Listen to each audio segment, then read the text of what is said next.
A young, bright-eyed mantis shrimp named Marco is exploring a deep, dark trench when he finds something extraordinary, a giant, fossilized fish scale. When he touches it, it glows, and images of ancient oceans flash before his eyes. He realizes he's found a memory scale. Marco rushes to the great library sponge, the oldest and wisest creature in the reef. The sponge explains that Marco is now an aquatic archivist, a keeper of fish history. His mission is to find more memory scales and piece together the story of how fish learn to survive.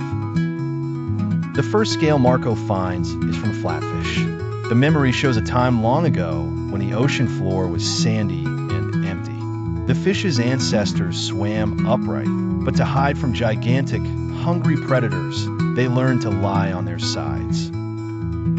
Over generations, one eye slowly migrated to the top of their head so they could see while buried in the sand. The next scale belongs to an anglerfish. The memory is dark and spooky from the deepest ocean. It shows how a tiny, glowing piece of spine on its head evolved into a built-in fishing rod. The faint light attracted curious, smaller fish in the eternal darkness, making them easy to catch. This scale shimmers with the image of a vast bait ball, a giant, swirling sphere of sardines. The memory reveals that long ago, small fish were picked off easily. Then, they learned that by swimming together in a tight, confusing group, they could look like one giant creature and scare away predators. Marco is amazed by this memory from tuskfish. It shows the fish finding a clam it can't crack with its mouth. After trying and failing, it has a brilliant idea. It carries the clam to a specific pointy rock and throws the clam against it again and again until it breaks open. This is the first sign of tool use.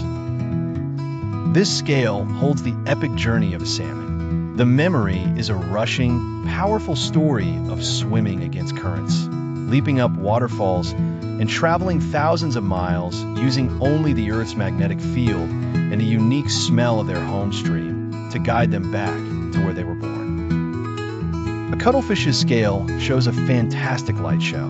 The memory reveals how they don't use sounds to talk, but instead use changing colors and patterns on their skin to send messages. Stripes for fighting, rippling waves to court a mate, and even hypnosis patterns to dazzle their prey.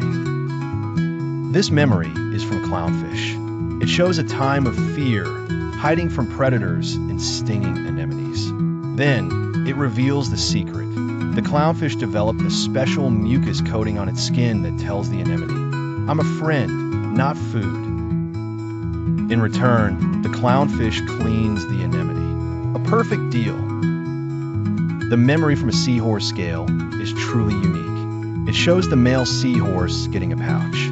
When the female deposits her eggs into his pouch, he carries them, protects them, and even gives birth to the tiny babies.